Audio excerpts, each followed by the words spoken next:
holiday. The views and opinions of the host and guests are their own and do not necessarily reflect the position of the management and staff of Guardian Network. You have to be strong in today's world. Keep your focus and what you believe in, how to achieve all your dreams. Keep moving forward.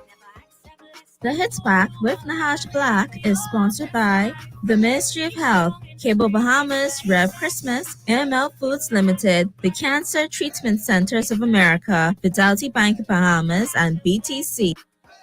It's a hit back with Nahash Black. It's a hit back with Nahash Black.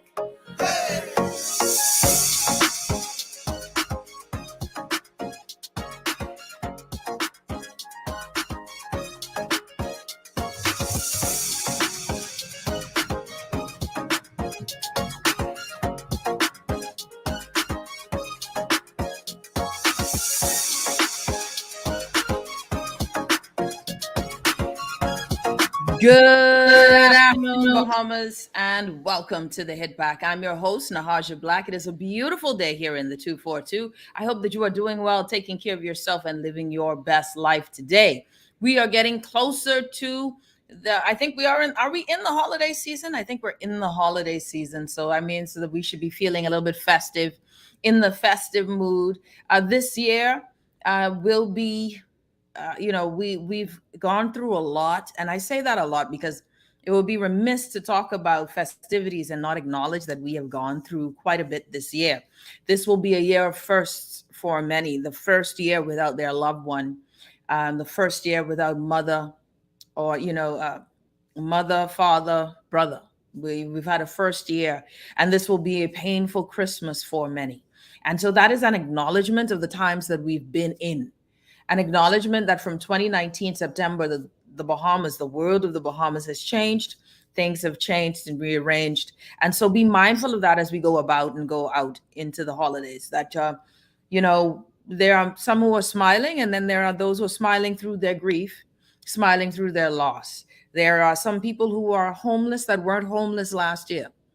And you would be surprised how many people are living in cars because of this pandemic. And that is something that we have to be mindful of. So as you celebrate with your family, be mindful that there might be someone else you need to call and say, hey, come and spend Christmas Day with us. If you notice, and be keenly aware of folks who are going through depression, that we are mindful. It is a season of firsts. And every Christmas for some family is the first Christmas without a loved one. It will be the first Mother's Day for some next year without their mother, Father's Day without their father. There will be some children's birthdays that won't come to pass again this year, like baby Bella. So this has been a trying and rough, so I guess that's a trophy. This has been a trying season for all of us in the Bahamas. For those who have gone through loss, through Dorian, and not having chance to catch yourself, still living out of your vehicles in Grand Bahama, still hoping to get some answers. This has been that sort of season. And so I think it's always important that we are mindful of these things. It keeps us humble. It gives us a spirit of gratitude. Be grateful. Your family ain't perfect, but if they're here, be grateful. Be grateful that you have the opportunity to make amends. You and your mommy haven't spoken. You and your father haven't spoken. There's an opportunity to make amends. Be grateful that there is still that opportunity. And that is all you ask for, is more time. Because when time is taken from us, then that's it. But you always pray for more time, not less time, more time to get things together, the opportunity to resolve some issues, to solve a problem, to be successful tomorrow. And that is just for us to be mindful, always in a state of mindfulness, state of readiness, and to find that thing, that joy. We got a big show for you today. There's a reason. Yesterday, I replayed intentionally a show called Colonialism and White Supremacy. It's a show I did with Dr. Chris Curry and Dr. Nyambi Howell Campbell-Dean. That was intentional to replay that show, because I think sometimes you need to be reminded that there are some constructs, there are some invisible forces that I find that I think because we grew up, like let me tell people, man, I don't know. My mother knows about segregation and what was the name of the the hotel that you could Savoy, I think it was, not a hotel, a movie theater you couldn't go to. I don't know about those things. I grew up where I was the dominant race, right? I was the majority, not the minority. I grew up with majority rule. I don't know what it is to have the UBP rule over me. I don't know. Every time I go to the passport office, they look at me funny every time I say I was born after 73. Now I got to find extra paperwork, but I digress. That ain't that show. So, we are fortunate to not know those things. And I think, though, because we're not good in connecting history, we find ourselves thinking that today is when history began. We believe that everything that happens now stands on its own, has no lineage, no trace. We don't understand the concept of time with regard to that connection. So we understand the Bahamian, what we do in this country, which I love, which I didn't appreciate and respect for a long time, is tracing lineage, right? Oh, you so-and-so cousin? That's my Aunt Mabel for his cousin on the second. I can't keep up. Like, how y'all, I can't keep up. It's my third cousin on my granddaddy's side. I stopped taking as soon as you say granddaddy. But when you said third cousin, my mind stopped collecting photos. I cannot go further than that, right? Third cousin on my granddaddy. But we do that. That's the extent of collecting history. And that's good because that lineage is important. We still don't write wills. We still don't know how much property is ours. And then we got the Quieting Titles Act. So knowing all of this still don't make you richer. I tell you now, we ain't working this I know your people thing, All you're trying to make sure is that you don't marry your cousin. And some are still married to our cousin, but hey, some of these islands need to put their hand up and say, I gee. Anyways, we have a need to discuss who we are, why we do what we do, why the circle keeps going, why the economy stays in the same bind, why politicians and policies seem not to change. And those things are always interesting to me because we can go through administration and certain things seem not to change, right? Why don't things change? Why is certain economic systems still the same, right? Because that is how this was intended to be built. Slavery wasn't personal when it first started, Slavery was economics. Slavery was all about money. And in order to maintain this business cycle of slavery, of indentured slavery, of this debasing or this ownership of people and free labor, was to create a mindset that deconstructed your identity. This deconstruction of our identity has left us then pitching and wearing suits in warm weather like the British, because that's the identity of together. We're still, as a Bahamian group, working on our own identity. What does it mean to be Bahamian, right? And those things are important in the question of policy. And those policies will help shape who we are in quite a bit of ways in terms of culture, et cetera, et cetera. So I like those conversations, and I think those conversations need to be mainstream. The truth is that no matter that you get up and every day you have your car, you can put gas in your car, your lights are on, you feel as if you all have autonomy of your person, that there is invisible forces that make us feel as if no matter how much money I make, no, I do believe if I start making Beyonce and Jay-Z money, I'll definitely feel a lot freer. Hell, I don't even need Jay-Z and Beyonce money. I just need a little bit like an octave above Prime Minister money. Just a little octave. How much does the Prime Minister make anyway? Is that real money? I need to remember because that might not be cut. That might not cut it. But that we have a ways to go in the freedom of our minds to then achieve the freedom that we wish to see in our country. And I think that you must know the invisible forces that hold the economic cycle. That is truly, the freedom in your mind then will determine the economic cycle. That is the I am. And that I am mindset. So I was excited to replay that yesterday for a lot of folks who had a chance to watch it. Someone says, Jay-Z money. All right. That's right. Someone says, but I thought Lincoln was the natural resource master. Y'all need to stop. All right. So let's go. We got a show for you today. we have some things. So I have two special guests who are going to be joining me. First of all, renowned natural resources are internationally known. One of the country's greatest champions on natural resources has been championing this for decades.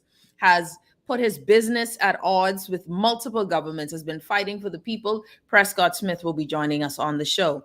And when it wasn't trendy or fashionable, the background, the things that were done in the background that gets no praise, that has moved the conversation. You have to thank people like Lincoln for making it probably more mainstream. But I assure you, Lincoln got almost all of his information from the same gentleman here. And not just almost all of his information, but he still doesn't know half as much as my good friend Prescott Smith. And I'm looking forward to him. Prescott was just awarded something that was huge. Listen, I just love this dude. Anyways, so we're gonna have him join us. That's one. Chris Mortimer will be joining us. Chris Mortimer, the owner of Galleria Cinemas Outback, and of course, he is bringing in Red Lobster. He'll be joining us. The reason why I wanted to have him on the show is because we want to talk to an entrepreneur who's getting it done in the Bahamian construct of business. So the challenges that entrepreneurs face, how do we move from the idea to the success story? How do we do this? And why the move to crowdfunding, which is very interesting, because I think that shows something as well, that even those who have are struggling to keep. Right now, before we go there, and I know that I have to go to a break, we got some big things that were said in the news today.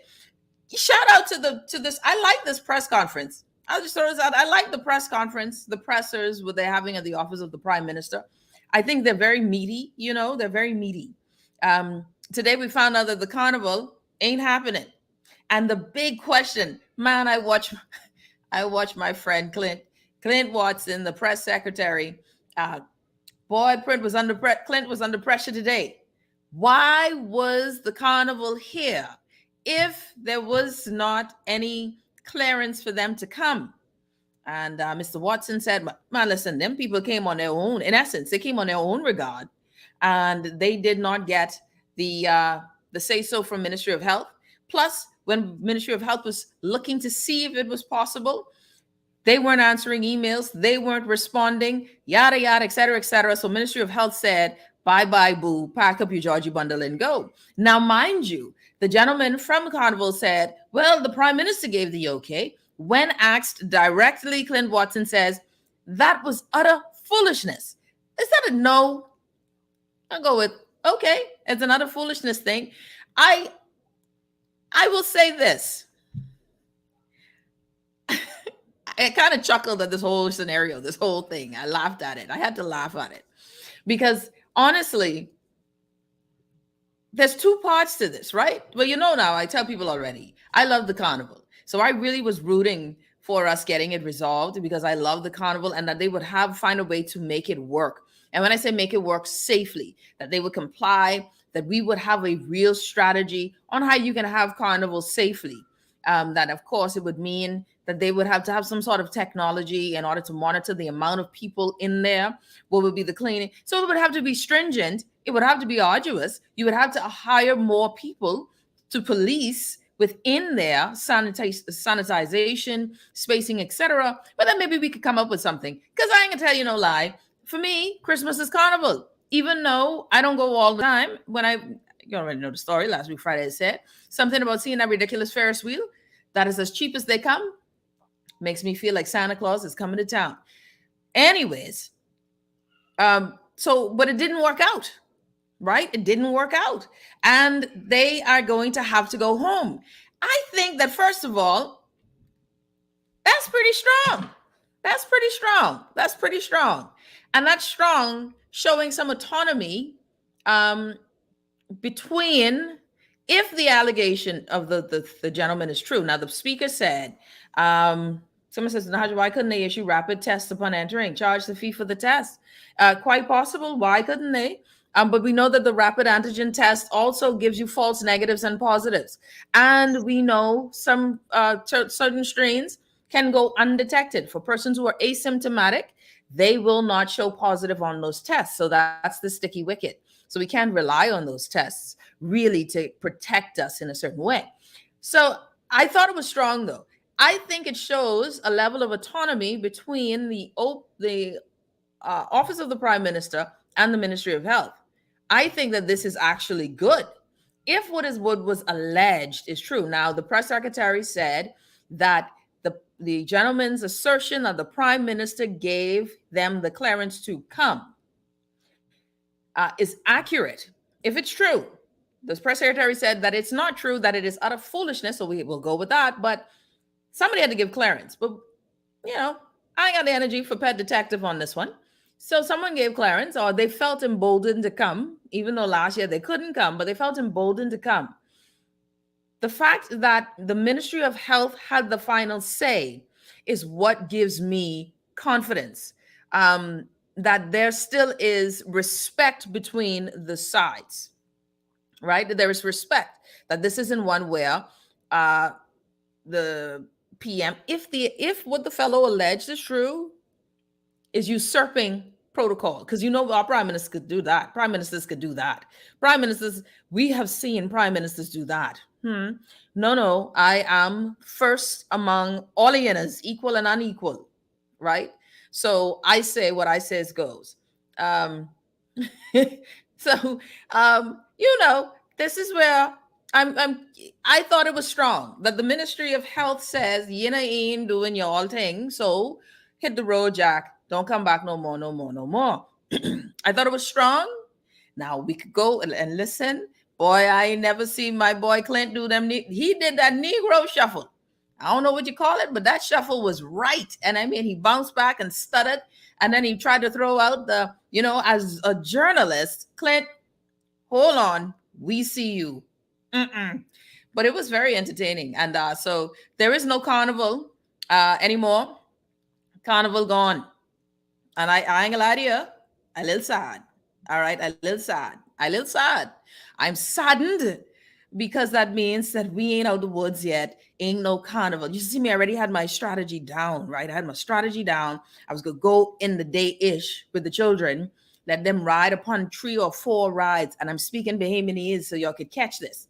And I was gonna let them ride upon 3 and 4 little rides them. And they would have felt like they went away. I had this figured out. Bang-a-lang. No, it didn't work out. So they will pack up their swing set. And by the way, just for the record, anyone notice how the carnival has not changed the ride since you were a child? Any new rides the carnival? Any new rides? Any new rides the carnival ever come up with? I have yet to see. What was that one that used to make you throw up? And then the throw up would stick on other people's face. What is a vortex? It was the Gravitron, whatever that one is. That one is not COVID approved. No matter what you tell me, the Gravitron or the Throw-Up-a-tron is not COVID approved. That ride could never make it, right? Someone says, it's just very unsettling for me. It sounds like a bruised ego couldn't come forth and just say, sorry. There's no way you move a carnival on such a small island with no permission, right? Someone say, help me. Nahaja, are you clowning today? Lord.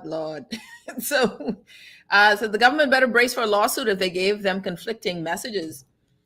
And that's it. We need to find out. So this is how it is. I am curious. Again, the press secretary said that the prime minister cannot give approval. So, that was utter foolishness. Did he directly say that the fellow lied? No, but it's utter foolishness. And those were the words that the press secretary shared there. But I do like that the Ministry of Health was able to have the final say. So I like that. I totally like that. Someone says, did the carnival make how many venues they visited in the U.S. today? I have no idea. So that was interesting to me. The health visa for Bahamians traveling in and out of country has been removed, which is great. I don't have a problem with that at all. I thought it was a money-making racket when it was against us, when it was being charged to us anyway. Unnecessary. If you have your vaccination card from within country, why do we need to do all of this? Just give me, here's my card. Here's my card. I got vaccinated in country. Whap. Bang-a-lang. Do the test. Why you got me doing all of this extra stuff? Plus, you all know the data sometimes don't work. Anyway, so I'm happy that that's gone. The They also spoke about sports. Can I just say before, and Prescott Smith, I see my guest waiting, and so we'll go to break in a minute. Sports is back, and I cannot be any more excited. And I have to say, thank you that we are doing sensible things again, like not neglecting the athletes, not neglecting sports tourism, which was burgeoning. I mean, it was just blossoming under, that was one of the only things I was really excited about or praised the former Prime Minister Perry Christie about, was how sports, in the Bahamas became a location. We were doing games, basketball games. We were doing in the IAAF word relays, which was questionable the way we was doing business. But that's a whole other kettle of fish. You know, we weren't getting any money from ads, but the IAAF has been known to be very shady anyway. So we'll never be doing the Olympics. But that sports is back. And that is something I have to say is very good for those who love sports in country and understand how good that is for our morale too. And this is the time when you look for things to boost the morale. The Bahama Bowl, if you have not been to one, apparently it's free. Tickets are free. You get a seat. Everybody get a seat. Now there also, another bit of news too, is that the government is now incentivizing folks to get their first jab.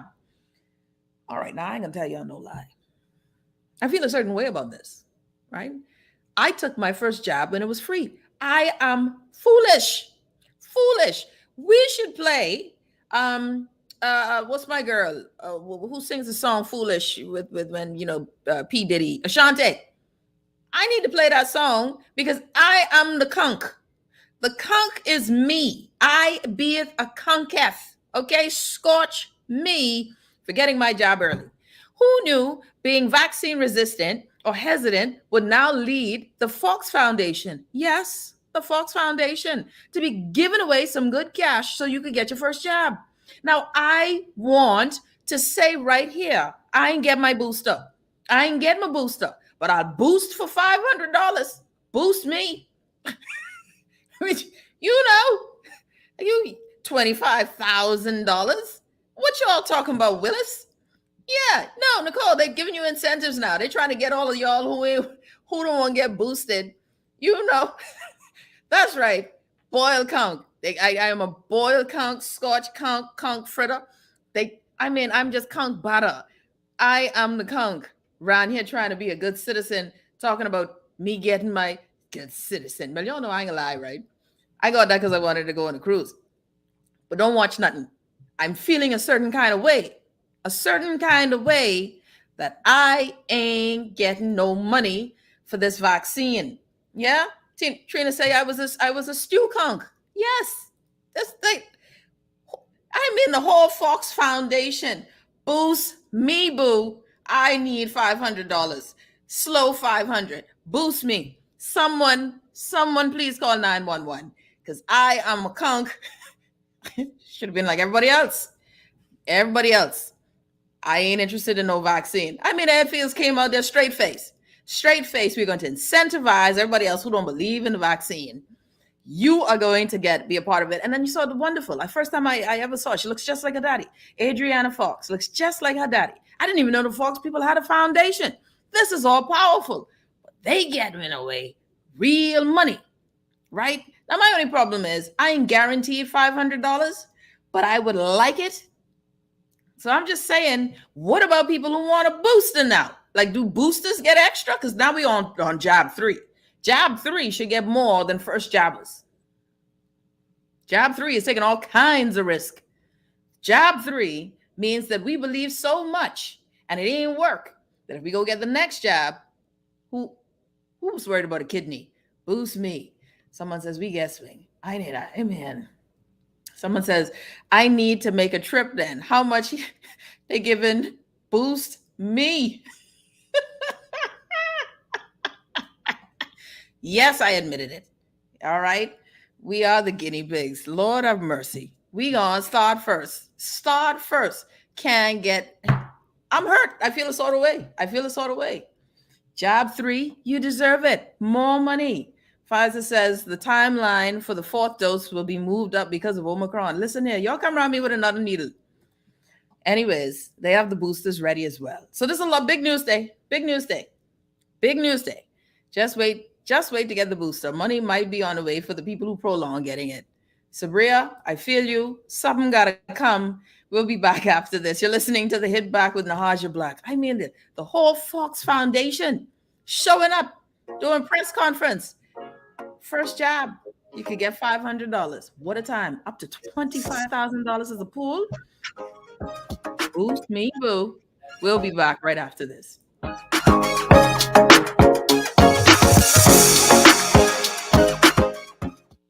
Helping out each other, family and everybody.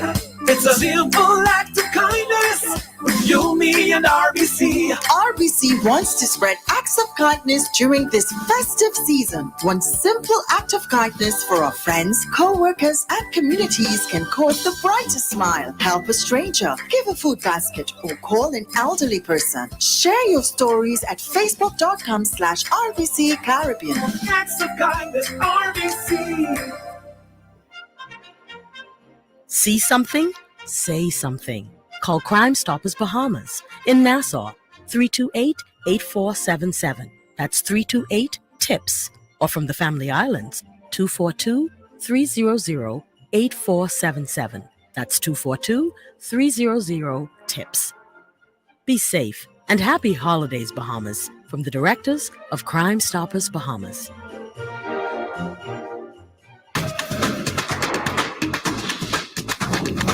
With BTC Business's new smart solutions powered by super fast, reliable broadband, you'll feel like there are more versions of you working for you.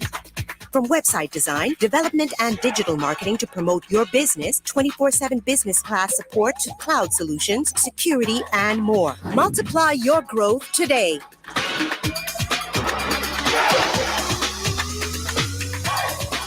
When I got prostate cancer, my family didn't know if I was going to live. At Cancer Treatment Centers of America, within days, I got an appointment. They presented me with treatment options, and they set up a robotic prostatectomy. When my scans came back, there are no signs of cancer. They don't see you as a number, they see you as a part of the family. I'm going on with my life. That's a real gift. Call us at Cancer Treatment Centers of America. It's the Hit Back with Nahaja Black. It's the Hit Back with Nahaja Black. It's the Hit Back with Nahaja Black. And we're back. You're listening to the Hit Back with Nahaja Black. Will everybody say boost me? We are the counselors. First, boy, I tell you, I ain't gonna be first no more. I promised God I wasn't gonna be first with this job. Now I can't even get this money out of the bank. Anyways, I want to welcome my good friend, my brother. I love him like a brother. He has been such a great friend, asset, resource, not just to me, but to the Bahamian people by and large. Everything I know about natural resources, I learned from him. And he and I, along with two other persons, founded the Bahamas Natural Resources Foundation, as it was his vision, but he allowed us to partake in this vision. And we did this in 2018. And I want to welcome my good friend all the way from Andros, Prescott Smith. What's up, buddy? Hi, how you doing, Nahaja? Great to be on your show. It's good to see you, man. This has been too long in coming. I know we don't do this enough, but thanks for being here, buddy. Yes, it's a pleasure to be here. I made it just in time across 6,000 feet of water. Listen, and you're home safe. So I'm happy that you made it and you're back on island. So Prescott, let's talk today. Very interesting things, right? So there's so much news today in the press conference. The press secretary mentioned that one of the next things that's going to be coming forward next on the agenda for this administration is the Sovereign Wealth Fund, right? And he mentioned with the Sovereign Wealth Fund that they are going to be putting Bahamian assets like the port, like both ports, the new and the existing port in New Providence. They spoke about our natural resources, putting those as assets within the Sovereign Wealth Fund.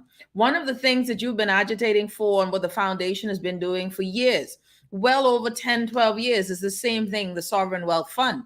And, one of the things that folks don't know is that you and others were writing legislation and documents for quite a while to get this thing moved and mobilized. But let's talk about it. You are now assisting another country with this. Tell us about what is the opportunity for us in the country when we talk about a sovereign wealth fund. What should a sovereign wealth fund look like, and how should it be constructed? And do you think that what the government is talking about is sufficient? Well, yes, it's interesting when you mentioned that they're looking at the ports in Nassau being included when the existing ports, which is the main one, Arawaki, is under the control of those who control the main economic situation in the country. Mm-hmm. When you think of a sovereign wealth fund, you look at all of your many mineral and natural resources of the country. Of course, the Bahamas have thousands of such resources. Bahamians have to pay attention to this so that we are not given, watered down version Mm-hmm. of what a sovereign wealth fund really should entail. For example, those who have been extracting mineral resources that they told us for many years that never existed, for example, should be at the top of the agenda, you see? Mm-hmm. And those such minerals would be your limestone, aragonite, sand, salt.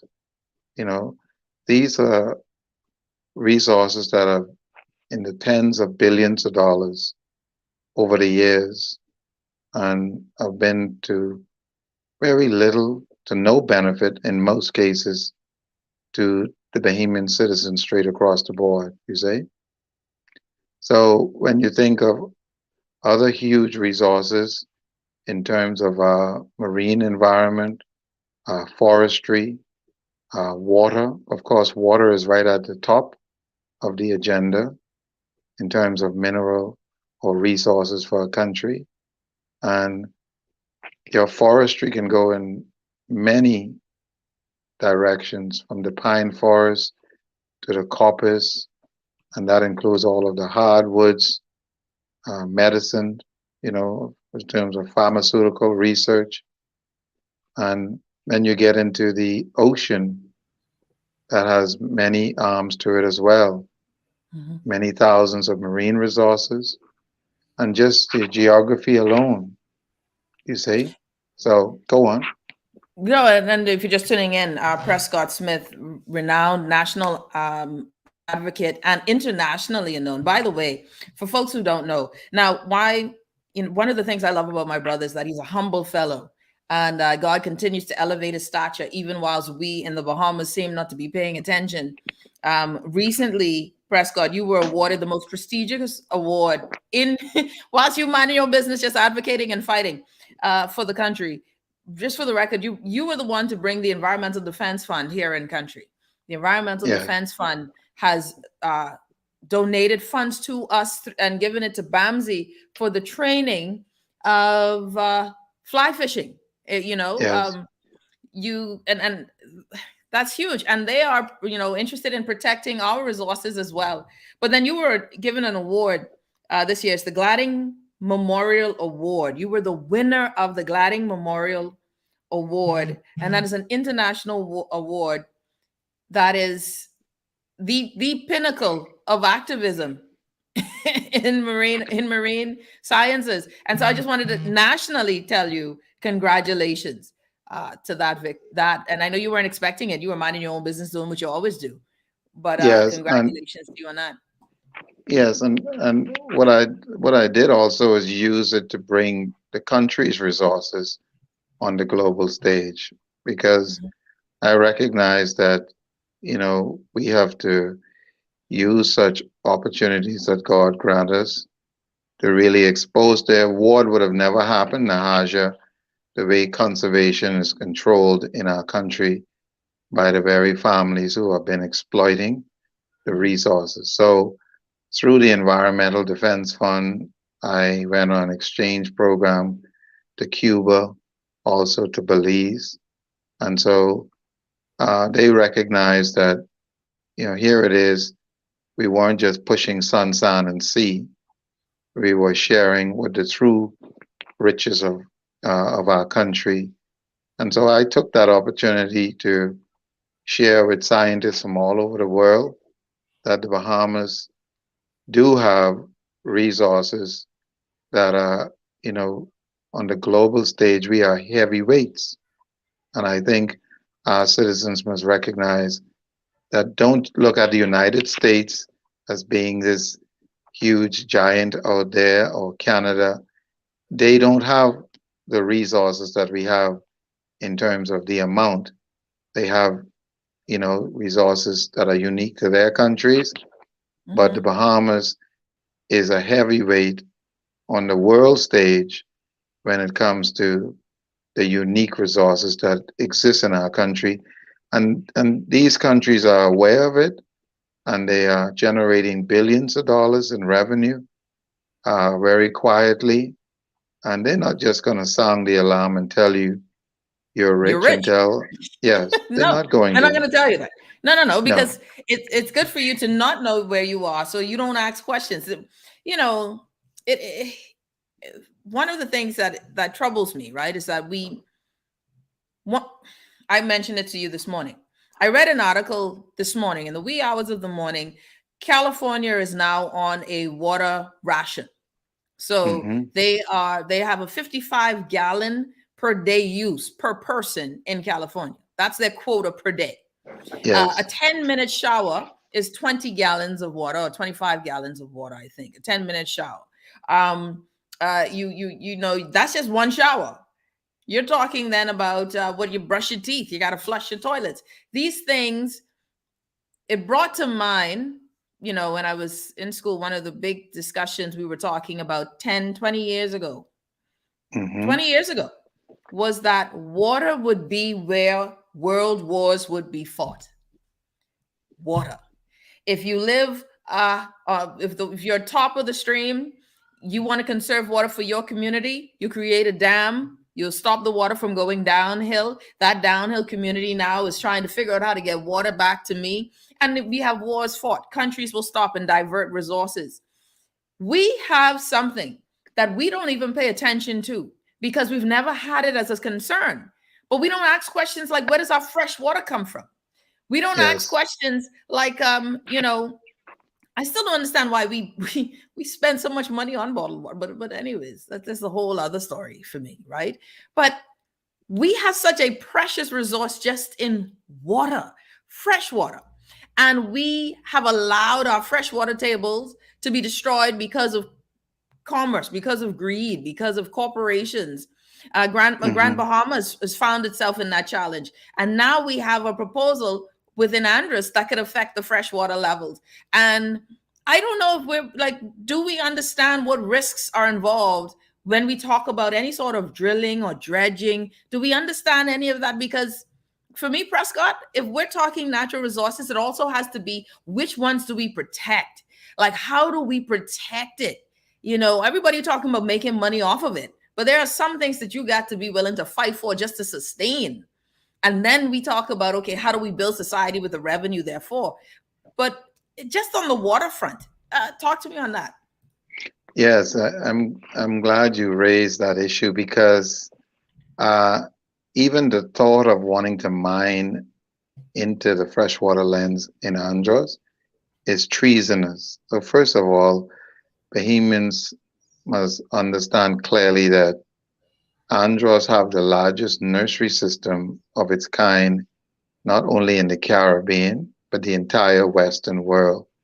More than the United States, Mexico, Cuba, Belize, all of the other countries in the Caribbean region when it comes to the mangrove nursery system. So it is mind-boggling to me, Nahaja, that the island with the most arable land, largest pine forest, and the largest nursery system, where the wealth in Spanish wells in Abaco generated from our fishing resources, is directly connected to this nursery system. Wow. And so when you talk about what has happened in Grand Bahama, that should be under the banner of treason, because that island have the second largest freshwater supply and the second largest mangrove, and they have been mining and destroying billions of gallons of that lands as if it's just their private, environment and resource. Yeah. And it does not belong. Yeah, no, sorry. Continue your thought. My apologies. Yes, no, that's okay. And so here it is. These same interests now want to come to Andros as if for the sake of them extracting limestone, which is even more treasonous, that limestone doesn't even show up in our national budget with $1. Mm-hmm. Not even. That's right. And we've been mining it, by the way. And we've been mining limestone for years out of Ragged Island, eh? Or is it Ragged Island or Mayaguana? Well, several islands. When you let's look at the Grand Bahama, because you mentioned that first. That's over 70 years in Grand Bahama. And I don't understand how politicians could go and beat their hands on the desk in Parliament and under the guise of a free port, that not $1 shows up in our national budget. And people can sleep at night and think that that's okay. And now these same interests want to come to Andros and mine. And so it is nothing short of trying to commit treason against generations unborn in the country. And there's no conscience with these individuals at all. Yeah. I think we have a caller. Caller, you're on the Hit Back. Welcome. A pleasant good afternoon, Miss Black. Good afternoon. How you doing, Sparky? And a good afternoon to Mr. Prescott Smith, all the way over there in Andros or in New Providence, wherever the brother is. Sparky is very knowledgeable about the whole fly fishing and flats world. Prescott, you know, there's a book written by George Orwell that says all animals are equal, but then again, some animals are not equal as others. But I try to explain sometimes things on these talk shows. I get cut off so quick that I can't even get a chance to explain what I'm saying. But Miss Black, let me tell you something. Prescott, I also managed a fishing lodge in Cargill Creek years back in the 90s, owned by Stanley Bain, Cargill Creek Fishing Lodge. Yes, I remember you there. Next to Gas Boy, Rupert Leedon. Yes, sir. A lot of people don't know that, Prescott, and a lot of people don't know, Miss Black, the entertainment and the people that come down to the Bahamas to do that little just catch, take pictures, and throw the fish back in the water called bonefish. They're in New Providence and have no idea the value, the money, and the type of people that come down just for a week or something to drink rum, eat good Bahamian food, sit around the pool, and just go out with the guides in the day to catch bonefish. You don't even see them bring the bonefish back in because it's a sport fish you just catch and release. Yes. But in Prescott, when I was there, would you believe the guy from, what do you call it, Dallas, Larry Hackman came down there when I was there one time? Yes. Never went out fishing, but he just with some friends. I think he hosted a group. And all he did was sat around the pool, drinking rum, and getting around like a crawfish, and eating food, and talking foolishness. That's all he enjoyed. All right. Thank you, Sparky. Appreciate your call, buddy. All right. So before I let you go now, let me ask this. Someone asked, what are we doing with our natural resources? So far, Prescott, what have you seen us do with our natural resources? Or what do you hope that this administration will do? Because I know that, they're talking natural resources. I haven't heard much from the new Minister of Natural Resources with regards to this project here in Andros, or with regards to just our natural resources, period. But to hear them talk about the Sovereign Wealth Fund was interesting. But I'm trying to figure out who will manage this. I have so many questions about that. Will this go into the Treasury, or is this something that will be, separate and apart? Who will manage this? How will it be used for the betterment of our children, etc.? So those questions I got to ask the finance people. But Yes. what should it look like? What should it be?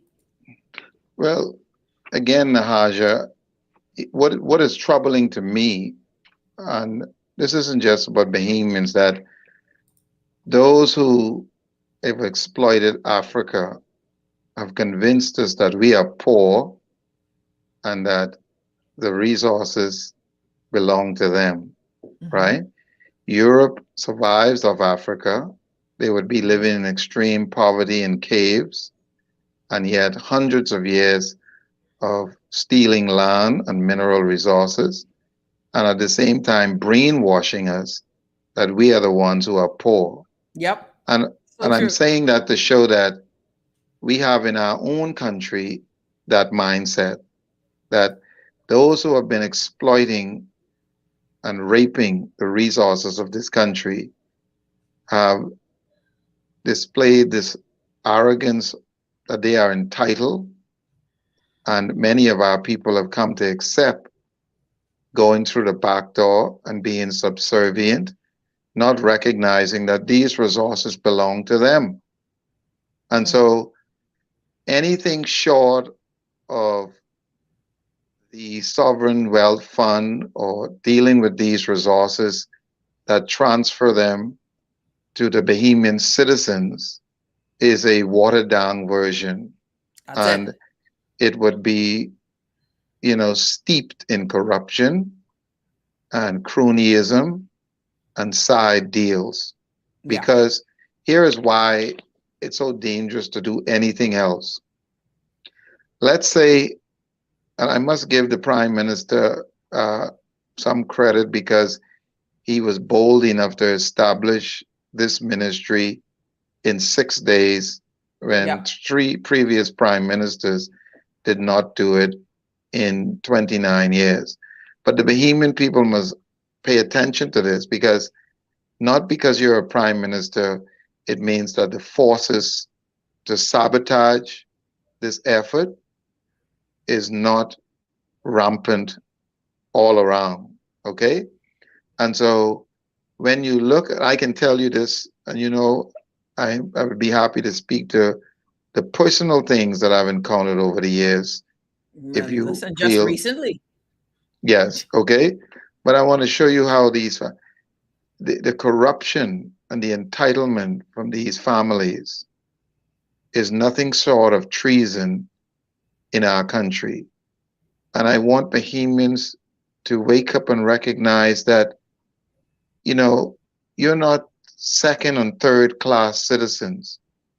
And so, Nahaja, imagine if I had this attitude that I can just go and extract the sand from anywhere, I can just go and destroy the water table because I want the resource. What happens to your children or other Bahamian mothers who are depending on quality water, or the farmers to feed ourselves? And so these resources are not in isolation, that you can just take that approach that the way you conduct or extract them does not impact everyone else. So if I'm taking the sand from all the conch breeding grounds, that means I'm destroying them, right? And at the same time, I can have the sand, the vast amount of resource in areas that are not conch breeding grounds. But if you don't have any policies in place that you can take it from wherever you want, and this is a perfect case is what you started out with at Grand Bahama. Billions of gallons of the freshwater lands permanently destroyed. People are sleeping in their cars, losing their homes, and this limestone is being shipped to 11 different ports in the United States, and they convinced us that because it's a free port, that it should leave the Bahamas free of charge. Amazing. It is amazing. Prescott, listen, it's unfortunate. We have to do this again, and next time we'll be doing an entire show, but I wanted this to be the start of it, because as they mentioned, the Sovereign Wealth Fund, I'm still waiting on real substantive information from the Ministry of Natural Resources. The minister, Vaughn Miller, He's been out and about, but I haven't heard anything about substantive work with regard to these things. And so it's a calling to him to say, what are we doing? Because this was the mantle in which he stood his ground on. This is what he built his platform off of. And I need to know, are we making the necessary moves to restore the wealth of the Bahamian people through our natural resources? And I'm still waiting on, remember those reports we talked about? We saw in 2017, Prescott, Yes. you and I, what we saw, and you and I said, when we saw those reports, we were one of the first to talk about them on air anywhere in the country with regard to the Gamma report and the University of Miami report done by the Christie administration, which we, the people, paid for and did not get to see. What is the quantifiable value of our assets? There is spent money on this information. We have yet to see them. The Ministry of Natural Resources should have already gotten there. We should have already seen some things there. And I'm calling Minister Vaughn Miller, who I consider a friend and a brother, to say this is what's going on with regard to our natural resources. But I got to let you go, buddy. Yes, can I finish with one? I'll finish with one thing so that the Bahamian will know that, you know, this transitions us to economic independence. And those who have exploited us for generations are not just going to willingly roll over. And not because even the bold move was made to establish a ministry.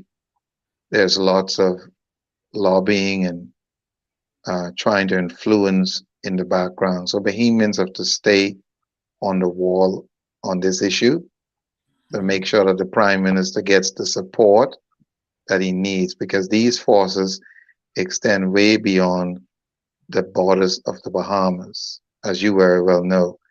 Those who ship the limestone into the United States goes into 11 different ports. The shipping companies in Canada, the mining interests is in the United States. These things extend into Europe.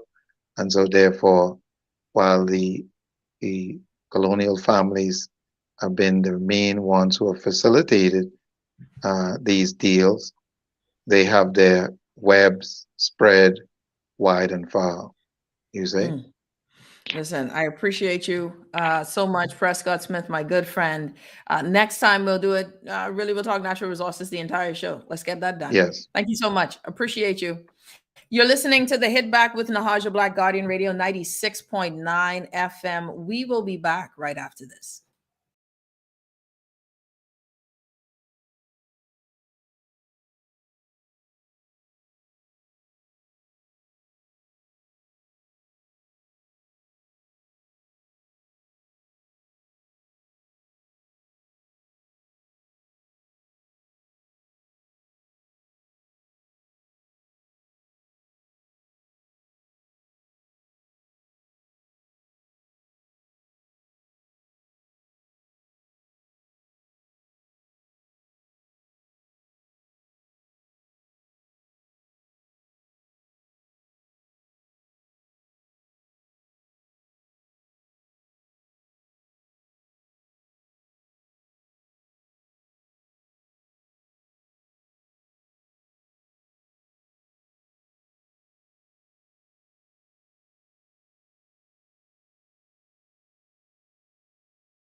Stocks finished lower, the Dow down less than a point. Eligibility for coronavirus booster shots is widening. The Food and Drug Administration and the CDC lifted the last barrier. 16 and 17-year-olds can now get boosters. The AP's Ben Thomas has the story. Complicating the decision to extend boosters to 16 and 17-year-olds is that the Pfizer shot and a similar vaccine made by Moderna have been linked to a rare side effect called myocarditis. It's a type of heart inflammation seen mostly in younger men and teenage boys. However, the FDA says with COVID-19 cases rising again, the benefits of boosters outweigh the potential risk, and the coronavirus itself can cause more serious heart inflammation than has been seen in cases where the side effect has appeared. I'm Ben Thomas. Vaccine makers are racing to update their shots against the newest coronavirus variant, even before it's clear a change is needed, just in case. I'm Ed Donahue. This is Guardian Radio 96.9 FM, Nassau, Bahamas. Rev customers already get more channels, more sports, and more speed. Now, we're giving more Christmas with up to $250,000 in cash and prizes. Sign up or upgrade to Rev Trio to win prizes like rent and mortgage payments, trips to see your favorite sports teams, plus up to $20,000 in our Rev Cash Vault. Want to win more Christmas? Call 601-8992 today and ask for Rev Trio. Rev, you and us together. Hey, you got your COVID-19 vaccine yet? I heard that vaccine is cause you get COVID. That's true? What? Getting the vaccine does not cause you get COVID-19. It offers protection from it. Where you getting your information from?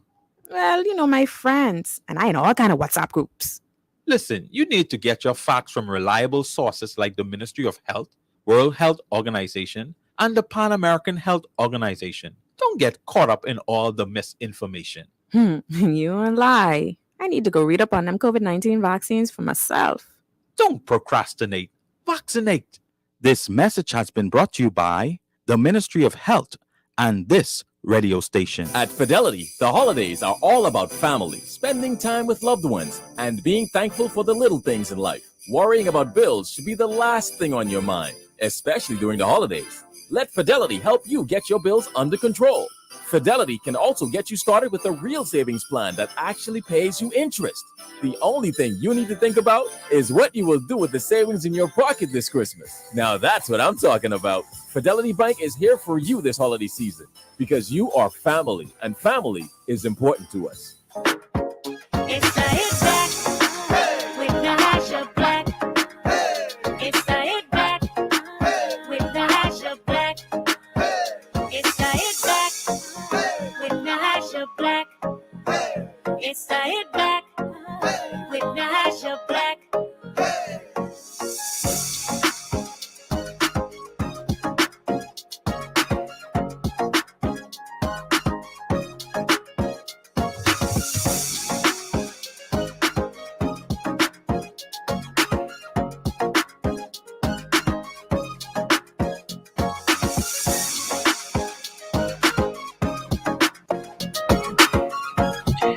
And we're back. You're listening to the Hit Back with Nahaja Black, Guardian Radio 96.9 FM, just for fun. They already got memes already out in the world. So you gotta love Bahamians. Say Carnival, we done set up and in approved. How y'all get here?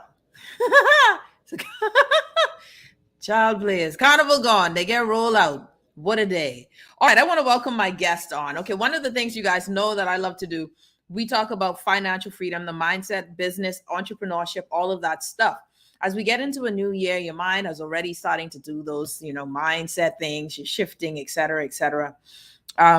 So this is interesting because I love speaking to people who've done it or doing it. And I think they give you great resources. And so I'm really excited to have on first time on the show. And I think this is the first time I asked, and he said, yes, the first time. Won't he do it? God is good. I want to welcome business owner, entrepreneur, the one and only Chris Mortimer. Chris, welcome to the show. How are you? Naja, it's good to be here. I think I was on your show one other time, maybe in a different iteration, but that was a lifetime ago. That's what I was. feels definitely like a lifetime ago. And it's quite possible, Chris. I won't lie to you. These things go through, but I'm just so happy that you said yes to today, especially on the topic that I want us to discuss, which is entrepreneurship, which is that the steps in the Bahamian society, this framework of how does one move from an infancy of an idea and make it bigger and a product where the lion's share of Bahamians use it. And then what you also can teach us too is what happens when things don't go well and you have to adjust. So what is the mindset of an entrepreneur to adjust? So Chris Mortimer here, owner of Galleria Cinemas, owner of Outback. Of course, now, did you do the eyebrows with the eyebrows with Outback? Take that back. No, I didn't. Okay. And also now, of course, launching and gotten a license for, Red Lobster, where many Bahamians are now crowdsourcing or fund a part of this equity initiative with RWACX and what you guys are doing. So, Chris, thank you again for joining us. Let's get to it. I want to ask you the first thing: how did you know, or what came about? You said, you know what, I want to start a business. When did the desire for ownership show up?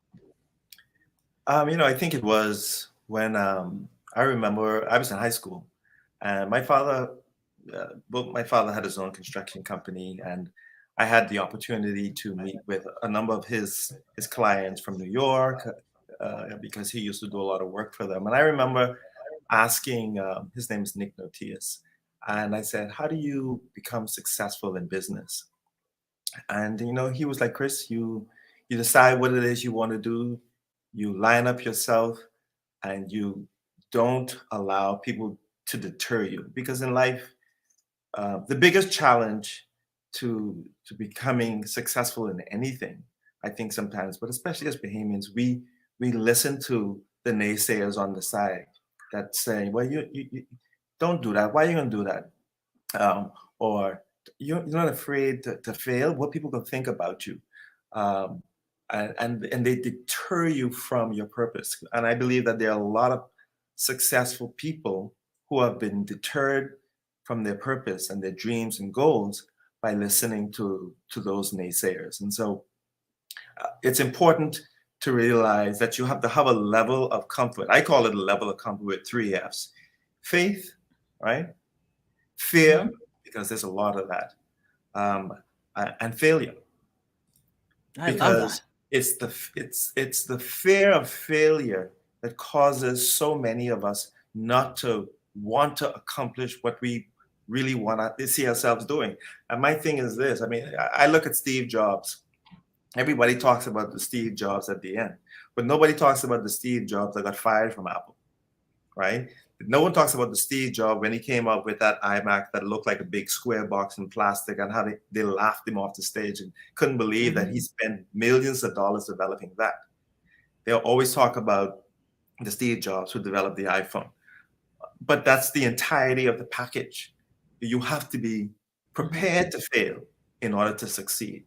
And that's with anybody who's great, whether it's Buddy Hield or LeBron James, whether it's Bahamian or whether it's Boyz II Men. It's all about believing in yourself beyond what people will ultimately do, which is try to distract you or pull you from what it is you want to achieve. I just love that you shared that, because I love the 3 F's: faith, fear, and failure. And I think that those are so critical. And I love that you said it, because many fail to start because of that fear. And and you mentioned also that there's that limiting conversation that we tend to have with each other, or where, man, where you can get the money from for this? Oh man, listen, man, you know where you from? Ain't nobody listening to you. We have to know someone, or we got to get before someone. Our idea is never good enough on its own merit to succeed, and that is very interesting. So then you spoke about, if you're just tuning in, Chris Mortimer, well-known, a business owner, entrepreneur in country. I want you to take me to when your first business. What was the first business that Chris started? And then how did we get into the movie business? Interestingly enough, the first business that I really started was Galleria. Oh, really? It was. I had, in 1992, when I left college, I wanted to be a film director. That was my real goal. I wanted to direct movies. I'm still gonna get there one day. I'm working on that too. You got it. But that's really what I wanted to do, and that's really what got me close and got into the whole movie aspect of it. Took about 5 years, and one of my personal beliefs is that any idea that you have, from the time you have it to the time it's fully realized and starting, it usually takes about 5 years of effort. So between 1994, when I started in earnest with regards to Galleria, it took 5 years of failure, highs, lows, and everything else in between.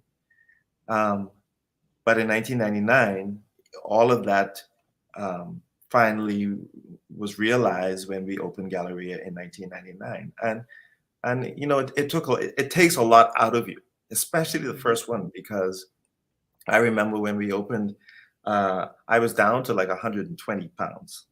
I lost a lot of weight because of the stress. But when you commit to making anything happen, it's going to have its toll on you. And but it was a learning experience that I think has helped as I've moved on through doing other projects as well. Yeah. And I want to ask you, because this is the beginning, the genesis of a business is always interesting, right? In that when at the time when you did Galleria, and you have to remind me, Chris, because now I'm going to show my age, right? I need you, because I'm about to show my age. R&D Cinemas became Galleria? No, or did it? No, well, R&D opened in 1994, actually. Right. And, were you R&D? No, you're 99. Yeah. R&D, that was Jerome Fitzgerald, Richard Nikita Demerit, one other person, I can't remember his name right now. Okay. That did it together. We opened Galleria in 1999. In 2004, we came to an agreement where we purchased when the owners of R&D wanted to exit the business. And so in 2004, we purchased the theater business from R&D, and then it became just Galleria. But that's usually the time frame. But Galleria started really, my mom got me $5,000. I was able to use that $5,000 to do a business plan with a friend of mine with KPMG. Interesting, if I could just put a little peg right there, Right. The first LinkedIn, I always say, that people don't really talk about it today, but the first LinkedIn was really like church, the people who you went to church with, right? That was your social network. Yeah. And I still think it's a powerful social network that I don't think we tap into anymore. So I want to make sure people understand that that was one of those crucial things, because a lot of the people that actually helped to take that $5,000 and to turn it into something that was bigger was the ability to tap into the first social network, which is still a powerful social network that we need to tap into. Those people around us who share faith and who I'll say, you know what, I know this Chris Mortimer boy. That's Mary's son. I can help him, And so it was through those connections, go talk to this person, go talk to that person, that we were able to develop the idea and the concept. My father was always in the construction business, so that helped a lot in terms of being able to, in terms of construction and getting it done.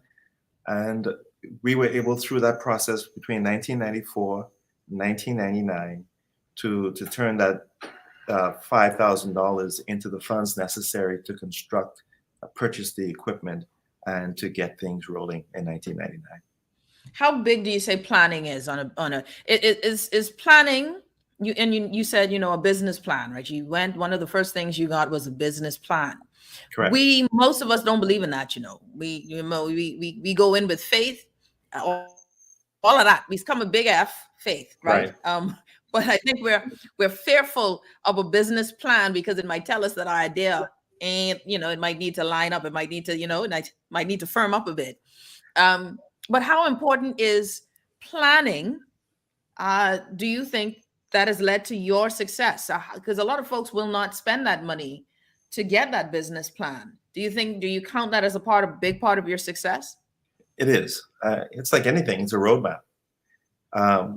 It makes no sense starting off on a journey to go somewhere and then not knowing how to get there, because that's the quickest place to end up nowhere.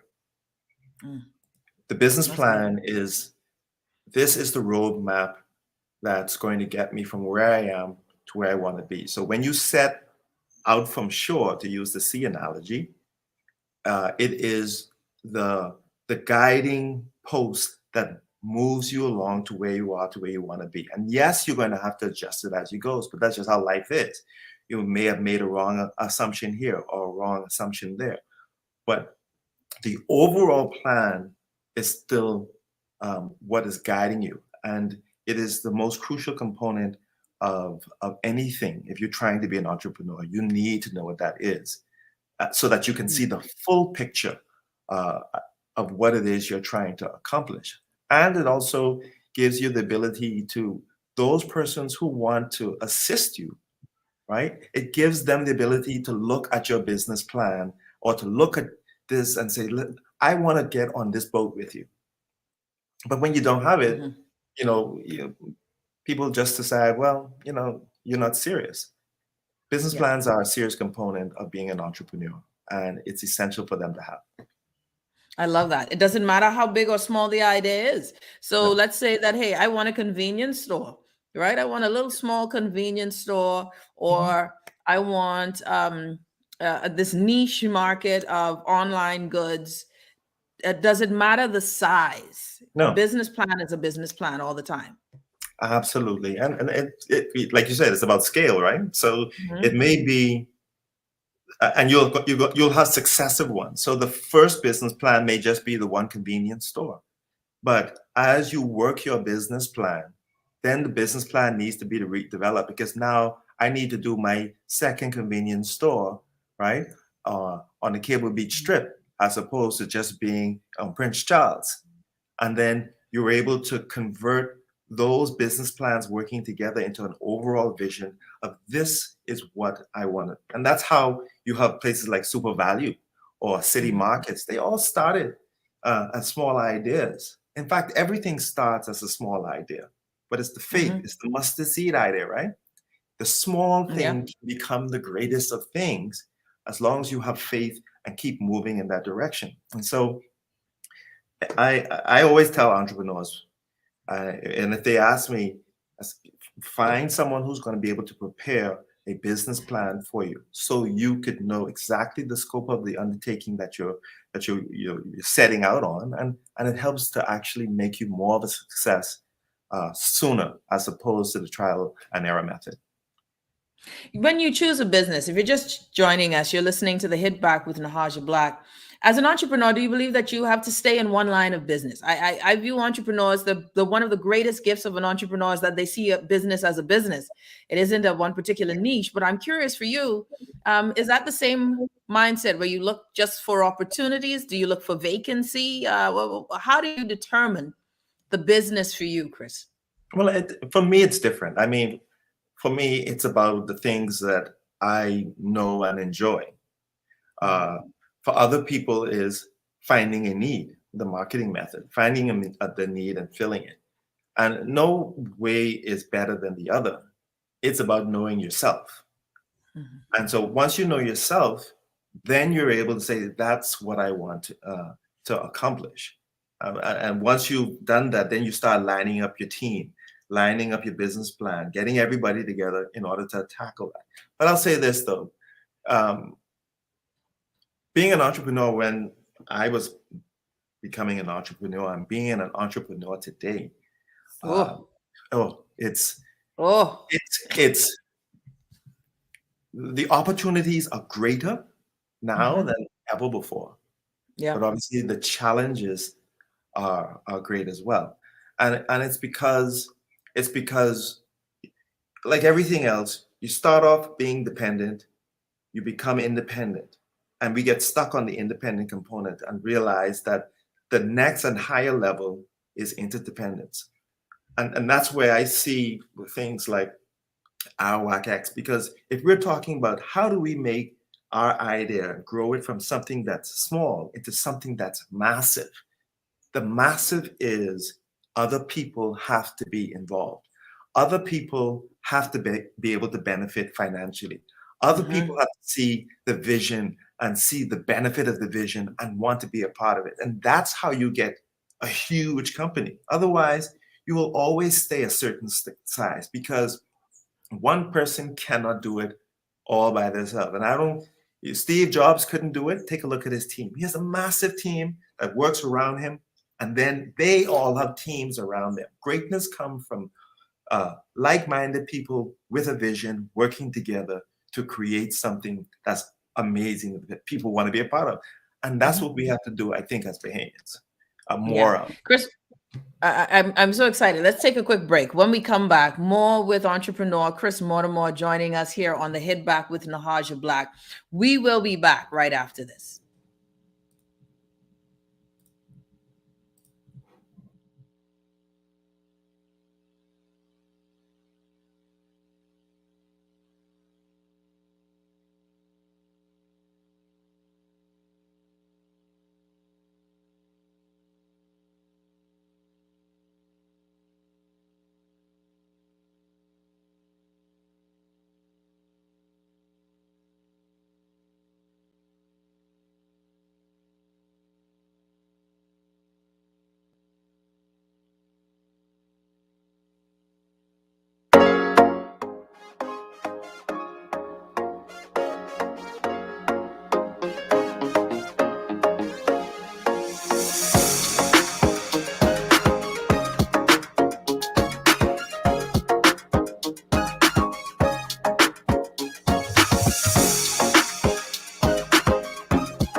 Tired of banks forcing you to use technology to bank the way they want you to?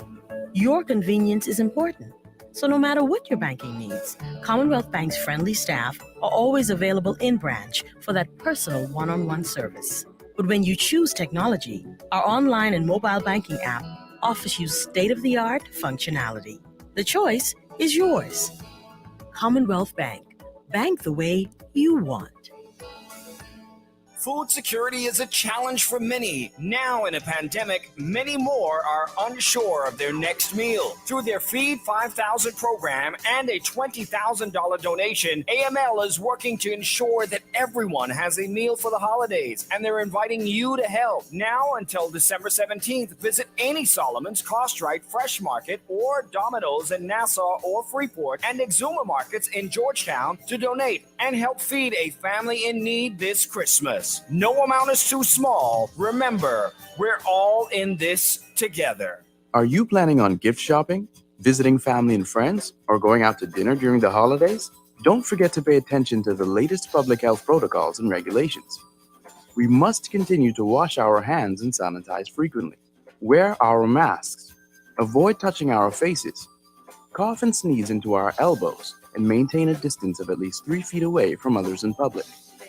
If we all follow these tips, we can have a happy and healthy holiday season.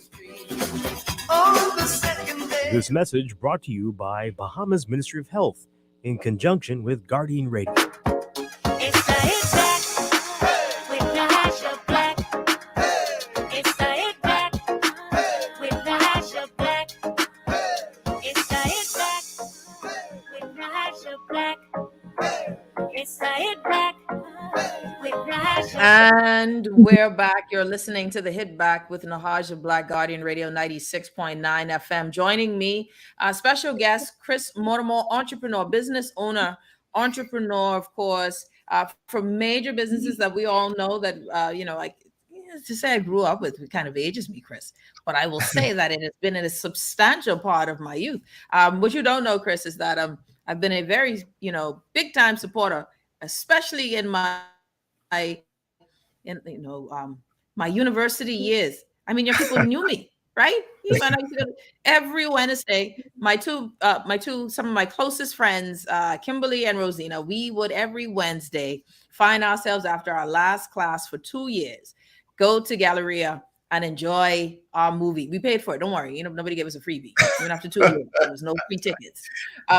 But it was definitely a part of our history. And I always said, just doing that, saying, this is so exciting to see this level of business. There was a point when there was no business bigger than yours, greater than yours, Chris. What did it take to get to that point in terms of mindset? You mentioned, faith, and I like the 3 F's, faith, failure, fair, faith, fair, and failure. The 3 F's, that's a part of the mindset goal. But when did you feel as if you had made it to a certain point of success, a mountaintop of success, or has that Right. happened yet?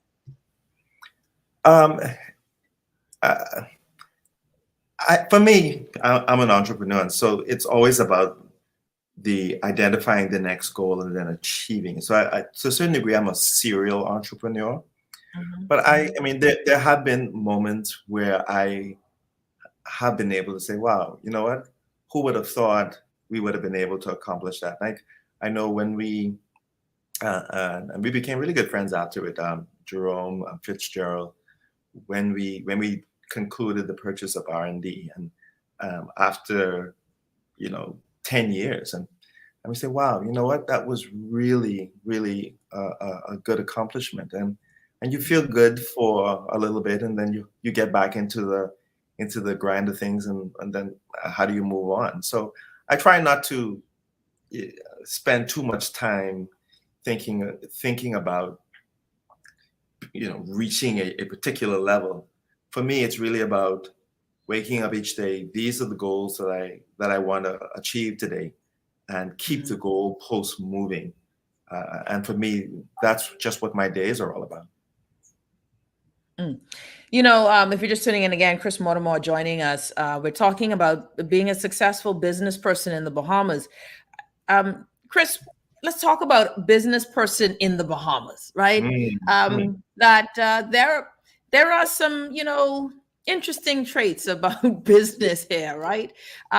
Many Bahamians will say that there is a limiting factor. There is a ceiling of success, and you have to break through that before you can get to the ultra, or I guess I'd say a comfortable level of success.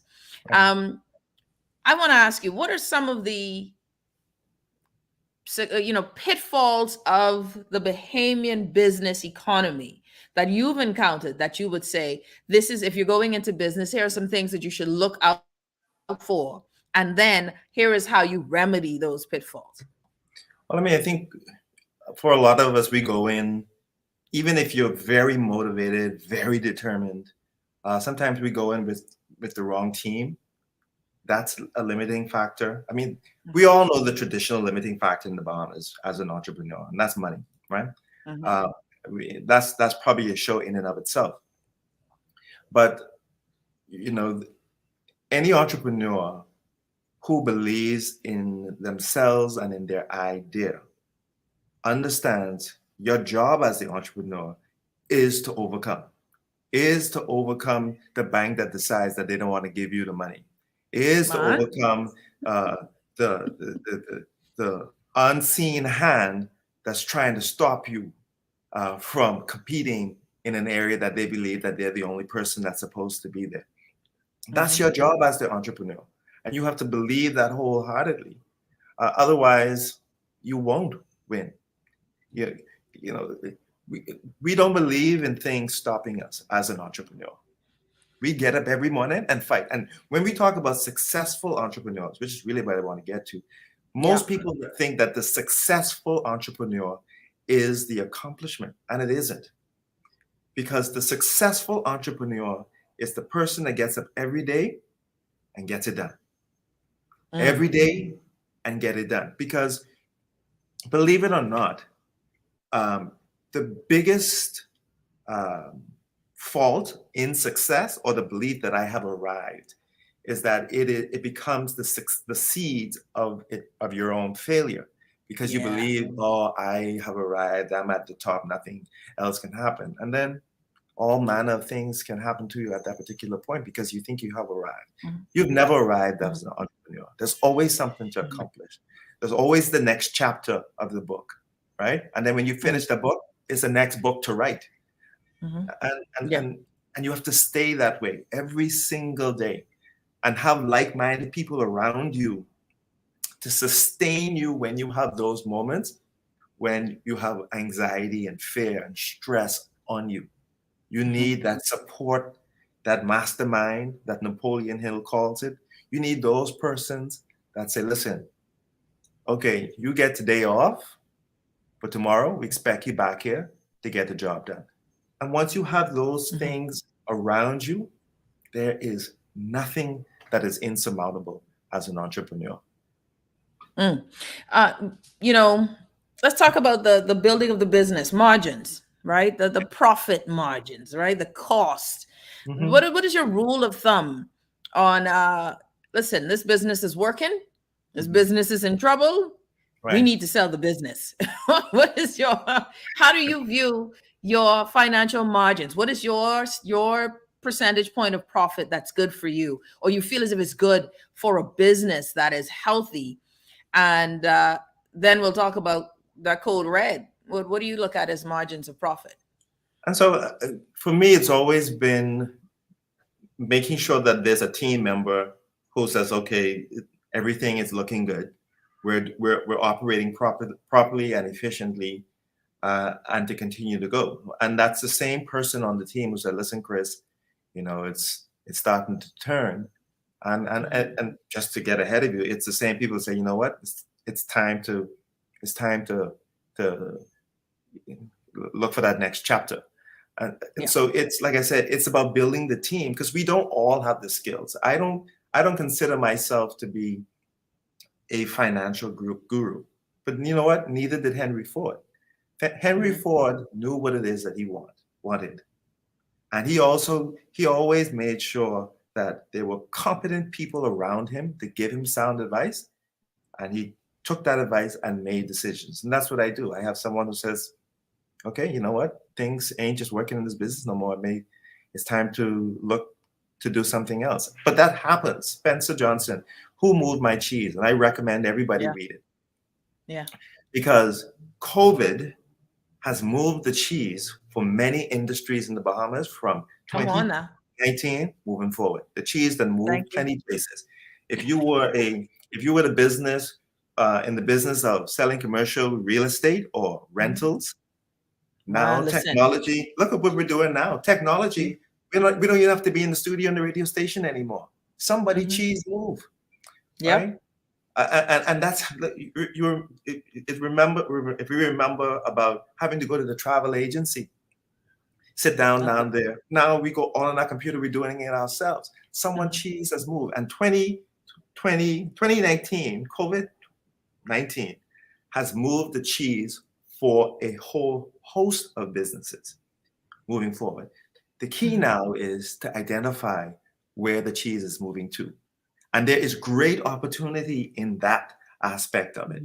Not to lament. I think I find too many of us lament that, oh my God, the cheese going and what am I going to do? Yeah. But that's not what you're supposed to do. You have the team that says the cheese is moving, and then you say, we believe the cheese is moving over there, and we're going over there to get it. And prepare ourselves to have that success elsewhere. But we have to be able to pivot as entrepreneurs. And it's the same thing, like when you talk about the banks, this bank won't do it, fine. The other bank will do it. Or like I want people to understand it, that the next level of success in this country, becoming big and great, is how do we take an idea and share the success of that idea with others. That is how you get a bigger and greater company, by making other people wealthier and sharing in that success. Yes. Jeff Bezos said it, you know, people always said that Jeff Bezos, and he's 200 and some, whatever the billion is, it keep changing every day. And he'll tell you, but my 200 and some billion is only 16 or 17% of Amazon's total worth. That means everybody who is a part of Amazon have made money because of his idea, and he's created a great company that other people can participate in. And so if we're talking about how do we take an idea from infancy, right, grow it to a point, understand that if this idea becomes bigger, share that idea with the Bahamian people so that they can benefit. You'll be surprised the amount of businesses that can transform this country, not just within the country, you know, but outside. Because the world is truly the oyster now. We used to say that back then. That was an allegory. It is truly an oyster now. You could be in the Bahamas and you could be doing your business elsewhere. We, as entrepreneurs, have to be a part. Be excited about it. I know I am. Every morning I get up and say, wow, this is a beautiful time to be alive. And It is. And to be able to do it from the Bahamas. So I don't believe in, you're going to always find people and things to stop you. Always find a reason to blame. But that's not what we're about. If we're about being a successful entrepreneur, we endure, we overcome, we succeed. And that's what we do. And so we stay positive and we just keep moving forward, and take advantage of the opportunities that are out there that people may not see. Let me ask you, just tuning in, Chris Mortimer joining us, a business owner, entrepreneur, of course, on the show with us. What's the difference between self-employed and an entrepreneur, or self-employed and a business person? What's the difference? Well, I mean, so a business person, you could have a self-employed business person, which we have, and there are a lot of them. But a business person is, for me, someone who is involved in the idea of how do we create a successful business. And that may start as one thing and become something else. For me, a business person I started as Galleria, but that morphed into, to Outback Steakhouse. That morphed into when I was executive producer for 2 films, motion pictures, or when I was the executive producer for 3 records from 3 Bahamian artists that was released internationally. So we find things that we want to do, and we don't limit ourselves. We're business people. Some people I want to say that they're self-employed and limit themselves into, this is all I'm going to do. And that's just like taking on a job. Yeah. That's just like taking on a job. But if you are an entrepreneur, if you're a business person, you're open to what God has given us and the opportunities that are there to take advantage of. You're able to identify it, and then you take all of the necessary steps to move with determination and speed and belief to accomplish the goals that you've set for yourself. Do's and don'ts, right? If there was a succinct,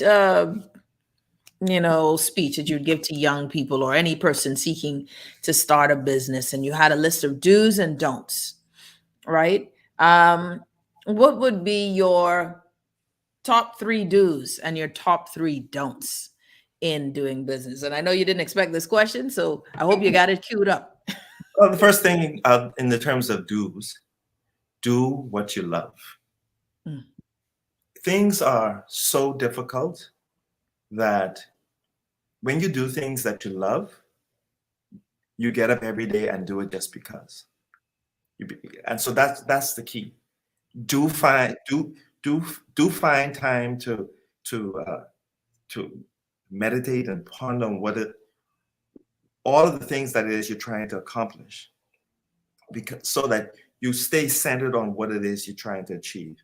Do have the right people around you and the right support systems around you, because you're going to need those moving forward. Those are the type do's that you want. The do nots are some of the things that we talked about earlier.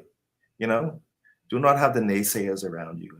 And sometimes, unfortunately, the naysayers could live right in your house. Okay. Or in your family. And you have to understand, listen, you might be my brother or you might be my cousin, but you know what? You can't be around me. I don't need that negativity in my life, especially when I'm about achieving things. Do not sit down and accept no for an answer. You may have a million no's. You're just trying to get to the one yes. I think those are the top 2 do nots. Yeah. Like Keep going. If you got more, add more. This is riveting. This is really good. Because I think, Chris, what is so important about this in our conversation today is that a lot of people are there, that limiting belief. Like, we have these big dreams, this idea, right? But right next to that idea are the words or the voices of what we cannot accomplish. So you have some mothers who are single mothers, and they're thinking, well, man, listen, my idea for these jewelries, it's an idea, but everybody doing jewelry. What makes me special? Or you have someone, a dad saying, man, listen, I really want to do build homes this way, but I don't have the money to build them this way. You have, so there are, we have the dream, and with the dream is connected to that negative storyline.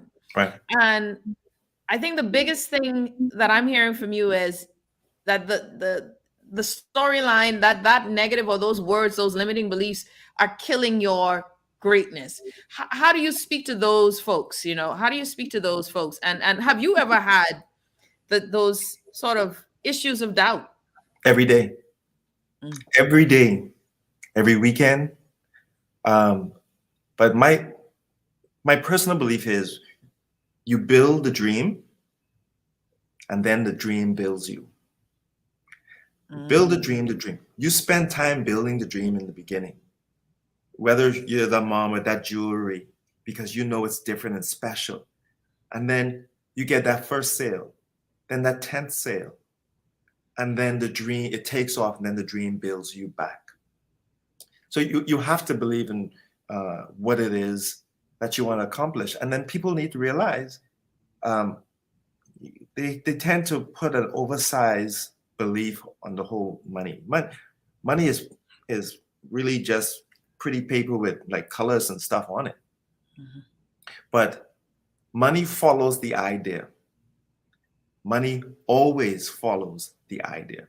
So you build a dream, and the money will follow the dream, because people will see you, see your concept, see your determination, see what it is you're hoping to achieve, see the total market that you're building your dream into, and then the money follows that. It's never the other way around. And I know a lot of people who build things say, oh, I know if we do it this way, we can make millions and millions and millions of dollars. And they get there and it just doesn't happen, because you need more than just money to make things happen. You need people, ideas, vision for what it is you want to do and accomplish. We have a caller on the line, and feel free, if you guys have any business questions for Chris, please feel free to call 323-6232, 325-4316, or 325-4259. You can also text us at 422-4796. Caller, you're on the Hit Back. Welcome.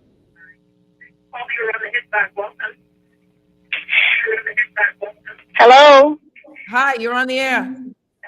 Hi, Natasha. Good. How Just are turn on your radio for me so you don't get that feedback. Okay, no problem. Okay, gotcha. And I would like to say a pleasant good evening to Mr. Christopher Mortimer. Good evening. I am fine. How are you? I'm very well now that I'm talking to you and Natasha. Hit that. Right. But you don't know who this is yet, eh? Of course I know, Marsha. Huh? I know who this is. Okay. Well, That's one of a kind voice. I know that voice anywhere. We spent a lot of years together. I should know that voice. Listen. I just called to say I love you. Thank you. All right. Thank you. And I want you to continue to be encouraged, and I'm so very proud of all that you continue to do in this country.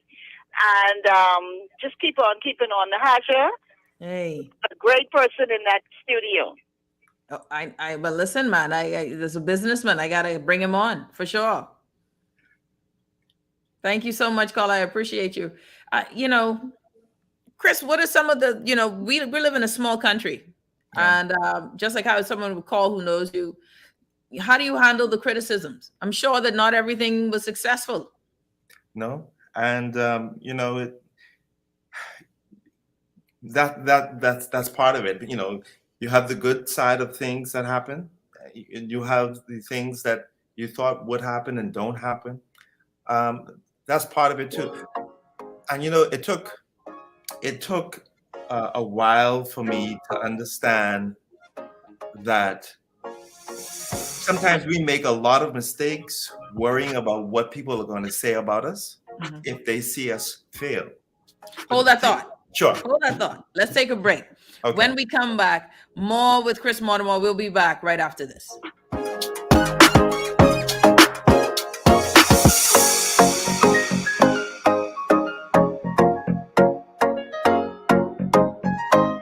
When I got prostate cancer, my family didn't know if I was going to live.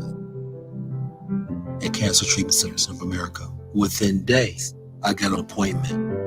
They presented me with treatment options, and we set up a robotic prostatectomy.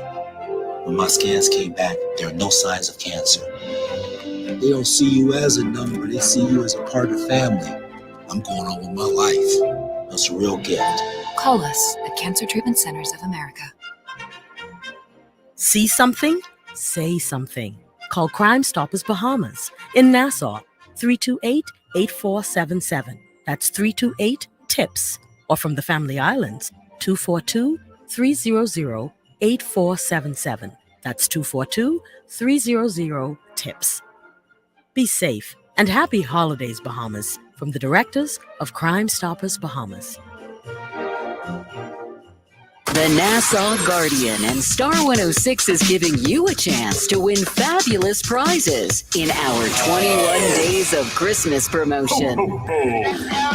Over $10,000 in prizes to be won. I am so excited. My heart is pumping out of my chest. Pick up a copy of the Nassau Guardian, fill out the entry form, and drop it in the box here at the Nassau Guardian.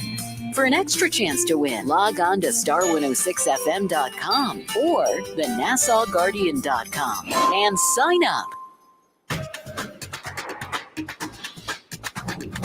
With BTC Business's new smart solutions powered by super fast, reliable broadband, you'll feel like there are more versions of you working for you.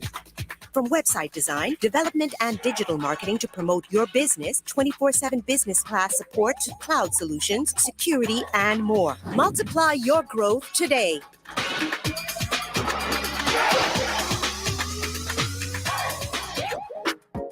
It's the hit back with the hash of black.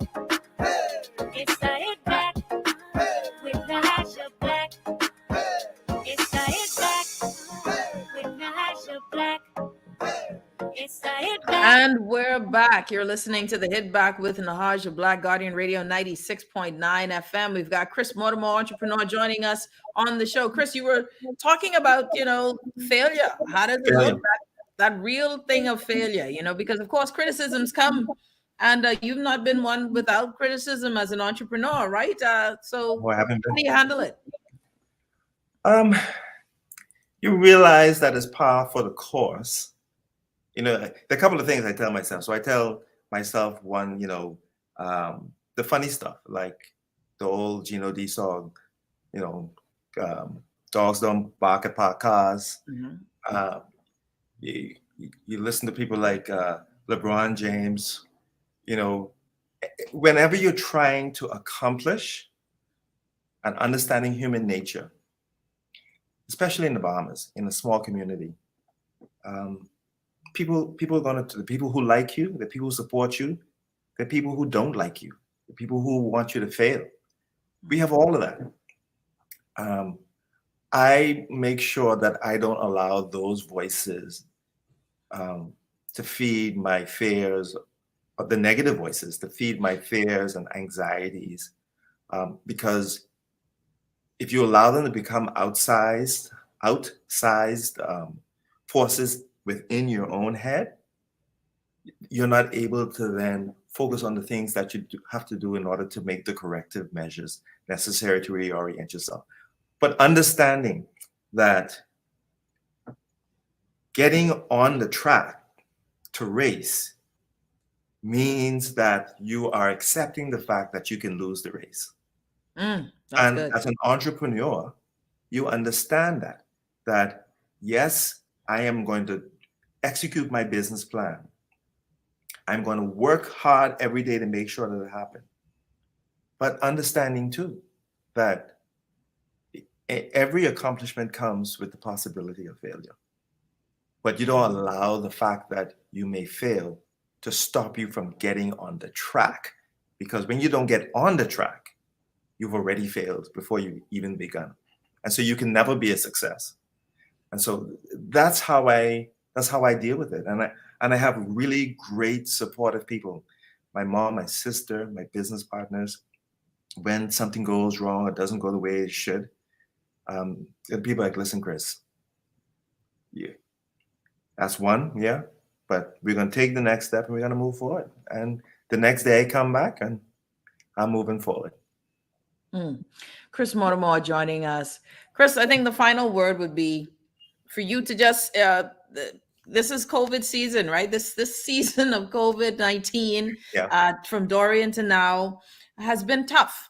We've seen businesses close down that won't come back again. We've seen a lot of spirits, businesses that have just started. And then we have COVID-19 and it just ends you financially. What do you say? Because I know, of course, we know Galleria Cinemas is going through its own challenges. I think everybody is aware now, of course. Hey, listen, ain't nobody going to the mall right now. Movie theaters alone. It's not just you. I know Fusion as well. People, because of COVID, social distancing, all of these things are a challenge now. Yeah. What do you say to those entrepreneurs who have found themselves in a negative space post or within the midst of this pandemic? How do you encourage them? And do you need to encourage yourself in the Lord, my brother? Well, like I said, I start off with good people around me. That's why I say it's important to have that team. You cannot have people around you who are going to add to the fight that you have out there in the world, right? Mm-hmm.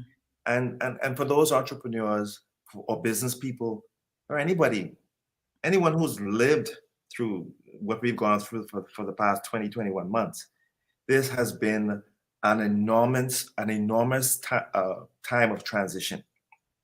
And it's been challenging for all of us. But here again, success isn't a spot. Mm-hmm. It is the journey that you're making, right? And so you got life, you got breath, you got health, you got ability. You get up every day, you develop the plan, you work the plan. Every day you get up, you work the plan. And identify the opportunities, pull a team together, be prepared to share your vision for what can be accomplished. You get like-minded people to make things happen. I'll end by saying this. One of the great things as a part of the last project, which is Red Lobster, what has been so great about this whole process is that the team that came together around it are the ones that are now driving it. You don't see them, but they believe in it, the overall vision for the company so strongly that they are now, the dream has built them and they are spending their time making it happen. And so the burden gets lighter because it's not just Chris Mortimer. And no man is one successful thing. As much as we would like to make or say that we've been able to accomplish success on our own, we haven't. There's a support system in there. And the greater the support system, the greater amount of success that you can have. Chris, thank you so much. I really do appreciate the time. The words of wisdom. And business is tough, and it's pain and pleasure, right? There's that also, though, that's some good pain when you're working towards something. But when businesses, I think one of the things that we have to learn too is when to let go. Like when a relationship is coming to an end, before another heartbreak, sometimes you got to cut it off and walk away. And, I want to thank you for this time, because I think that's a lot of where we too got to learn when to say, listen, this is stillbirth here. This one ain't working out. We got to move on. Or we've got to trade this for something new. And also when to trust the process, even when it hurts, to trust the process. And I think that that's important.